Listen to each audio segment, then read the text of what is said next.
धुळे शहरापासून काही किलोमीटर अंतरावर असलेल्या मोहाडी पोलीस स्टेशनच्या हद्दीमध्ये वडजा येथील अनवर नाला या ठिकाणी एका घरात मोठ्या प्रमाणात अवैधरित्या दारू बनवून ती जिल्ह्यातील इतरत्र ठिकाणी विक्रीसाठी पाठवली जात असल्याची खात्रीलायक माहिती मोहाडी पोलीस ठाण्याचे पोलीस निरीक्षक संगीता राऊत यांना मिळाल्यानंतर ही माहिती राज्य उत्पादक शुल्क विभागात देखील देण्यात आली।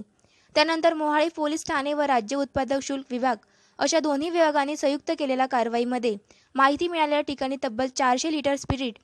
व त्याचबरोबर दारू बनवण्यासाठी लागणारे इतर साहित्य असा एकूण 2,08,000हून अधिकचा मुद्देमाल या कारवाई दरम्यान पोलिसांनी हस्तगत केला। छापा टाकण्याच्या काही काळ आधीच आरोपी आपल्या ठिकाणाहून पसार झाले होते, त्यामुळे या कारवाई दरम्यान आरोपी मिळून आला नसून संशयित आरोपी विरोधात दारूबंदी कायदा